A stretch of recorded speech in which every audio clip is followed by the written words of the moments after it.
Alors pourquoi, avec David, nous avons décidé de vous parler de lui? Parce que à 93 ans, finalement, c'est le dernier survivant de la génération des pères fondateurs de l'État d'Israël, non? Oui, effectivement. Et puis c'est surtout un des artisans des accords d'Oslo. Eh oui. Les accords d'Oslo, j'ai découvert ça en fait en regardant à nouveau les actualités concernant Shimon Peres. Ça fait 20 ans qu'on les a signés. C'était le 13 septembre 96. Ouais. Ça, c'était il y a 20 ans. Shimon Peres est un des artisans. Il y a 2 nations, les Palestiniens et les Israéliens, et 3 hommes, Yasser Arafat et Yitzhak Rabin. Alors c'était extrêmement important. Les accords d'Oslo, il faut savoir que ça a été signé en fait dans le sillage de tractations qui étaient quand même plus ou moins secrètes, surtout secrètes parce qu'il y avait la partie publique qui en fait découlait de la conférence de Madrid, qui elle aussi devait au début des années 90 trouver une solution, résoudre ces conflits entre Palestiniens et Israéliens. Mais il y avait eu une part de tractations donc secrètes et l'aboutissement ici, vous le voyez, c'est signé à Washington devant Bill Clinton de ces fameux accords d'Oslo. Alors qu'est-ce que ça disait ? mais signé à Washington. On ne va pas rentrer dans le détail, mais il faut comprendre. Oui, ben voilà, ça a été signé effectivement devant Bill Clinton. En tout cas, ça a instauré un mode de négociation et puis ici une autonomie partielle pour la Palestine, temporaire en tout cas.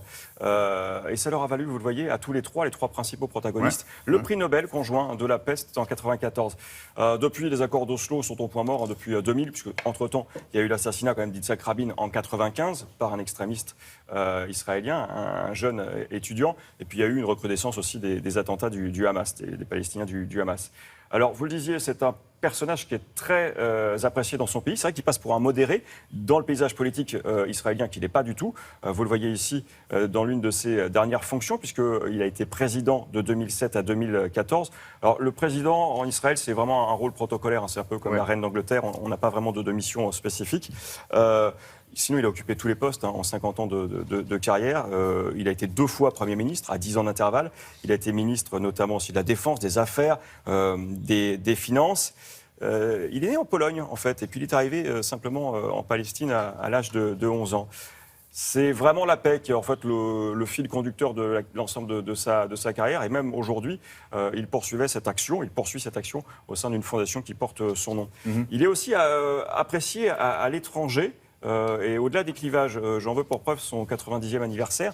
Il y avait à cette occasion, alors Barack Obama n'était pas venu, mais il avait envoyé un petit message. Mais sinon, il y avait Vladimir Poutine, il y avait Angela Merkel, il y avait Ban Ki-moon, le secrétaire de l'ONU, il y avait Mikhail Gorbatchev, François Hollande aussi.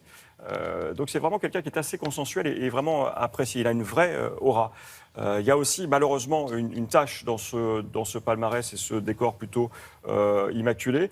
C'est un bombardement en 2016, Cana, le village que vous voyez ici, un village palestinien,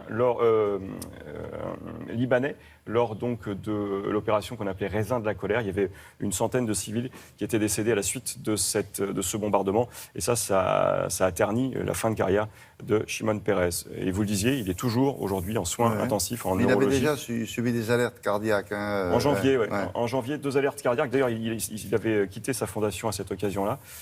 Et là, donc toujours en soins intensifs et en coma artificiel.